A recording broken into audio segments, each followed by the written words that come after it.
नमस्कार दोस्तों, पहाड़ी आयुर्वेदिक में आपका स्वागत है। दोस्तों, आज मैं आप लोगों के सामने अनंत मूल का पौधा लेकर आया हूं। दोस्तों, इस अनंत मूल को सरीवा भी कहा जाता है और अलग अलग भाषाओं में इसके अलग अलग नाम भी हैं। दोस्तों, अनंत मूल जड़ी बूटी जग प्रसिद्ध है।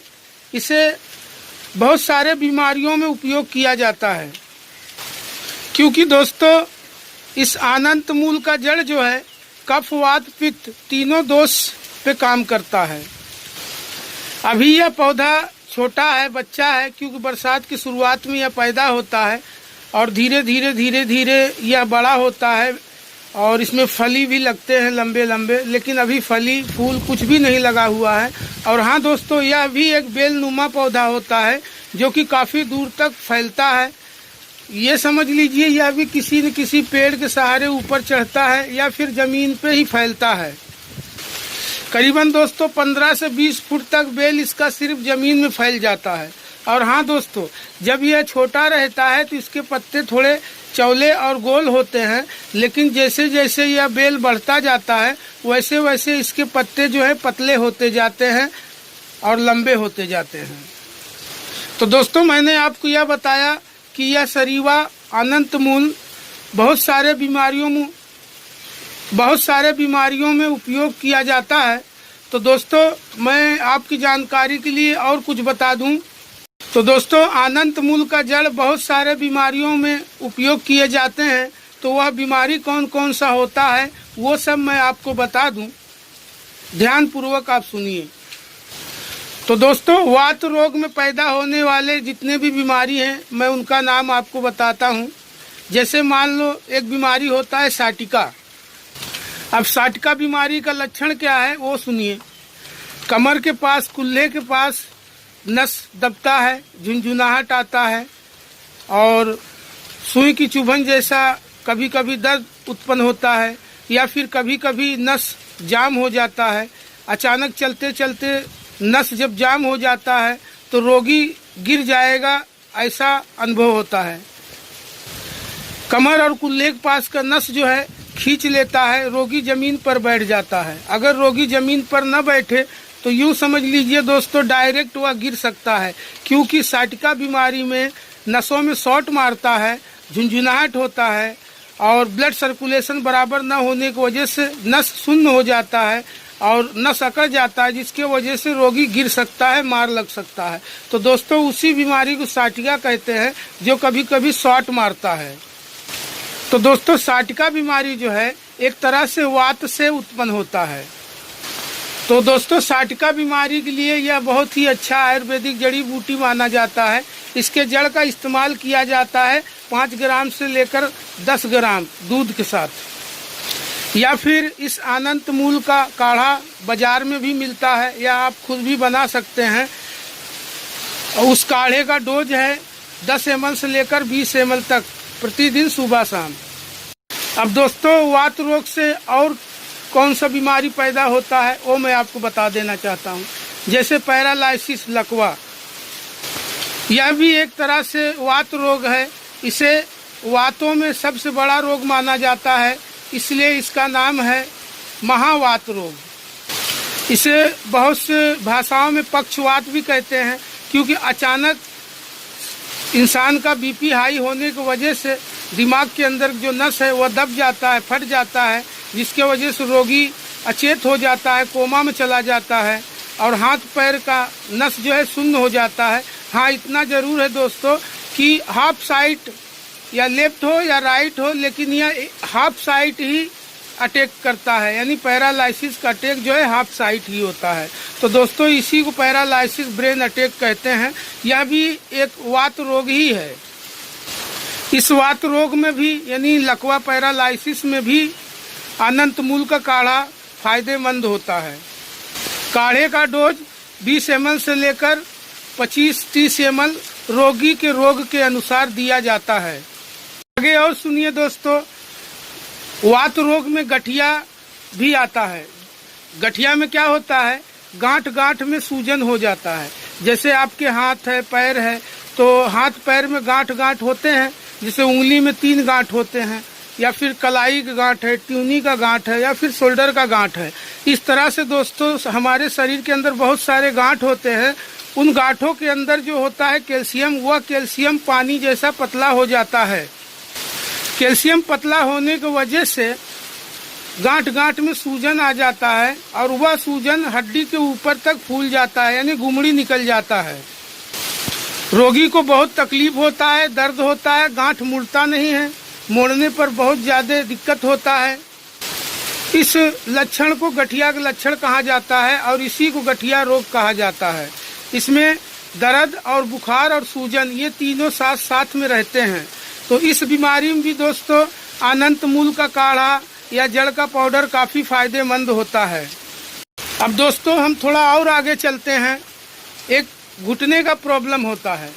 जैसे मान लो घुटने का जो वाटी है, डिस्क है, वह ढीला हो जाता है और वो डिस्क के चारों तरफ जो कैल्शियम होता है वह सूख जाता है और कैल्शियम के सूख जाने की वजह से जो घुटने का हड्डी होता है, हड्डी के ऊपर एक नरम परत होता है जिसे कुर्री कहते हैं। जैसे हमारे कान का हड्डी होता है नरम मुलायम, उसी तरीके से घुटने के कड़क हड्डी के साथ में एक नरम हड्डी होता है और उस नरम हड्डी के ऊपर कैल्शियम छूटता रहता है, यानी ग्रीस, जिसके वजह से वह हड्डी फिसलने का काम करता है। तो दोस्तों कभी कभी क्या होता है, रोगी का वह हड्डी के अंदर जो कैल्शियम बनना बंद हो जाता है, जिसके वजह से हड्डी से हड्डी टकराने लगता है और धीरे धीरे वक्त गुजरता जाता है तो वहाँ का नरम हड्डी जो है घिस जाता है। तो दोस्तों नरम हड्डी घिसने की वजह से हड्डी टकराता है तो चुभन होता है, दर्द होता है, सूल होता है। ऐसे रोगियों को सांधिवात कहा जाता है, यानी यह भी एक वात का बीमारी है। तो ऐसे रोगों में भी दोस्तों अनंत मूल का जड़ या काढ़ा इस्तेमाल किया जाता है। इस तरह से दोस्तों वात से उत्पन्न होने वाले दर्द, सूजन, कमर दर्द, हाथ पैर दर्द, गर्दन के दर्द, यानी दर्द किसी भी प्रकार का हो, सभी दर्द और बुखार सूजन में यह उपयोगी है। अनंत मूल इतना फायदेमंद होता है। तो दोस्तों मैंने आपको बताया वात, कफ, पित्त तीनों पर काम करता है यह अनंत मूल का जड़ काढ़ा। तो दोस्तों वात के बारे में तो आप समझ चुके हैं कि वात के जितने बीमारी सभी पे फायदेमंद है। अब समझ लीजिए कफ।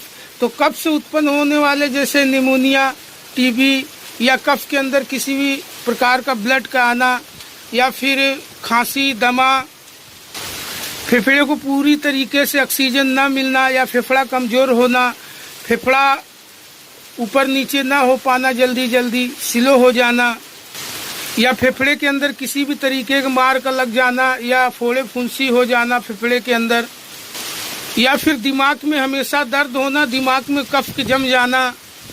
तो दोस्तों मैं कितना नाम आपको बताऊं, यानी समझ लीजिए कफ से जितने भी बीमारी उत्पन्न होंगे सभी बीमारियों पर यह उपयोगी है जड़ी बूटी, जिसे हम अनंत मूल या सरीवा के नाम से जानते हैं। तो दोस्तों आप इतना समझ लीजिए कि शरीर की जितने भी बीमारी है सभी बीमारियों पर काम करने वाला यह जड़ी बूटी, यहाँ तक कि स्त्री पुरुष के जो पर्सनल बीमारी होते हैं उस पर भी इसका उपयोग किया जाता है। जैसे मान लो किसी स्त्री को बाल बच्चा नहीं हो रहा है, अंडाशय के अंदर कोई प्रॉब्लम है या गर्भाशय के अंदर कोई प्रॉब्लम है, तो दोस्तों जैसे गर्भाशय कमजोर है, गर्भाशय के अंदर बच्चा उत्पन्न होता है मगर कुछ महीनों के बाद खराब हो जाता है, बच्चा गिर जाता है, बाहर निकल जाता है, गर्भाशय का पानी सूखने लगता है, या फिर गर्भाशय के अंदर चिकनाहट नहीं है, कैल्शियम नहीं उत्पन्न होता है, यानी लसलसा पदार्थ उत्पन्न नहीं होता है, गर्भाशय एकदम सूख चुका है, या गर्भाशय के अंदर ब्लड सर्कुलेशन बराबर नहीं होता है, नस दब चुका है, या फिर गर्भाशय के अंदर चर्बी जम चुका है जिसकी वजह से वहाँ का मसल कड़क हो गया है, मुलायम नहीं है। जिस तरह से गुब्बारा होता है, फुग्गा, बलून, उस तरीके से गर्भाशय का फैलना सिकुड़ना सिस्टम जो है वो अगर नहीं होता है तो ऐसे में भी बच्चा वहाँ पर पल नहीं सकता है, रुक नहीं सकता। क्योंकि दोस्तों अगर गर्भाशय गुब्बारे के जैसा फूलेगा नहीं तो बच्चा उसके अंदर पल नहीं पाएगा, क्योंकि बच्चा जैसे जैसे बड़ा होता जाता है वैसे वैसे गर्भाशय जो है फैलता जाता है। तो गर्भाशय के फैलने के सिस्टम को पूरा करता है ब्लड सर्कुलेशन। जो गर्भाशय में ब्लड सर्कुलेशन बराबर होता रहता है तो उसके वजह से गर्भाशय जो है रबड़ के जैसा फैलता रहता है। लेकिन दोस्तों जब गर्भाशय में बराबर ब्लड सर्कुलेशन नहीं होता है तो वह गर्भाशय जो है यानी बच्चेदानी बराबर फैल नहीं पाता है, उसके अंदर ब्लड सर्कुलेशन का शॉर्टेज होता है, कम खून का दौड़ान होने की वजह से मसल वहाँ का कड़क हो जाता है, जिसके वजह से गर्भाशय क्रैक हो जाता है, यानी बच्चेदानी फट जाता है। अब बच्चेदानी फटने के बाद उसके अंदर जो पानी भरा रहता है, जिसमें वो बच्चा घूमता है, वह पानी बाहर निकल जाता है। पानी निकलने की वजह से बच्चा सूख जाता है और ख़राब हो जाता है। तो दोस्तों, उन लोगों के लिए भी यह काफ़ी फायदेमंद होता है अनंत मूल का काढ़ा या फिर इसके जड़ का चूरन। तो दोस्तों, स्त्रियों की समस्त बीमारियों पे समझ लीजिए यह उपयोगी है। अब रह गया दोस्तों, पुरुषों के अंदर भी पाए जाने वाले बीमारियों पे यह उपयोगी है। तो दोस्तों, बहुत सारे बीमारियों में यह उपयोगी है। मानसिक बीमारियों में उपयोगी है, पेट की समस्त बीमारियों में उपयोगी है। यहाँ तक कि दोस्तों, अगर किडनी के अंदर कोई भी प्रॉब्लम है तो किडनी को फायदा पहुँचाने वाला यह जड़ी बूटी है। अगर दोस्तों पेशाब के अंदर कोई प्रॉब्लम है, पेशाब का रंग बदला बदला सा है, तो उसमें भी यह फायदा पहुँचाने वाला जड़ी बूटी है। पेशाब करने में जलन होता है, दुखन होता है, उसके लिए भी यह फायदेमंद है। तो दोस्तों, इस जड़ी बूटी के बारे में जितना भी बताया जाए कम ही कम है। समझ लीजिए बहुत ही उपयोगी यह जड़ी बूटी है। और दोस्तों, इसके जड़ को अधिकतर इस्तेमाल में लाया जाता है, क्योंकि पत्ते तो हर मौसम में हरे भरे नहीं मिलते हैं, लेकिन इसका जड़ जो है हमेशा काम आता है। अब रह गया दोस्तों, अगर किसी को जड़ चाहिए तो वह कोई भी आयुर्वेदिक स्टोर से, पंसारी दुकान से इसके जड़ का चूरन ले सकता है, या फिर डायरेक्ट इसका जड़ लाकर वो अपने हाथ से पीसकर इसका चूरन, इसका पाउडर बनाकर 5 ग्राम सुबह शाम सेवन कर सकता है। या फिर दोस्तों, इसका काढ़ा वह खुद भी बना सकता है। अगर इसका काढ़ा बनाना है तो 10 ग्राम चूरन को 200 ml पानी में पकाना है, 3 हिस्सा जलाना है, 1 हिस्सा बचेगा, उस 1 हिस्सा को पीना है। अगर आप काढ़ा भी नहीं बनाना चाहते हैं तो काढ़ा भी बनाया बहुत सारे आयुर्वेदिक कंपनी वाले बेचते हैं, जो कि आयुर्वेदिक मेडिकल स्टोर पे मिलता है। अब देखो दोस्तों, मैंने तो एक पौधा खोज कर निकाला है जंगल और पहाड़ों के बीच में से, जिसका मैं वीडियो बना रहा हूँ। और वीडियो बनाने के बाद इस पौधे को मैं यहीं छोड़कर चला जाऊँगा, अपने साथ लेकर भी नहीं जाऊँगा, क्योंकि दोस्तों मेरा काम है जड़ी बूटी का परिचय देना, पहचान बताना और इसके अंदर जो जो खूबी है वो बताना।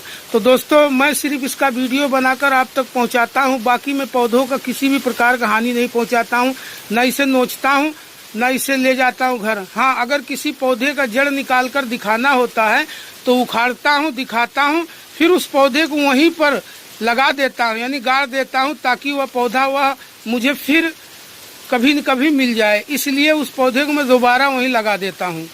और हाँ दोस्तों, अगर आप आयुर्वेदिक दवाओं का इस्तेमाल कर रहे हैं तो खट्टी चीज़ों से परहेज करें, क्योंकि खट्टी चीज़ें जो है आयुर्वेदिक दवाओं का असर नष्ट कर देता है। तो चलो दोस्तों, आज की महत्वपूर्ण जानकारी हम यहीं समाप्त करते हैं। अगर हमारी जानकारी लाभदायक हो तो हमारे चैनल को लाइक कीजिए, शेयर कीजिए, सब्सक्राइब कीजिए। नमस्कार दोस्तों, पहाड़ी आयुर्वेदिक।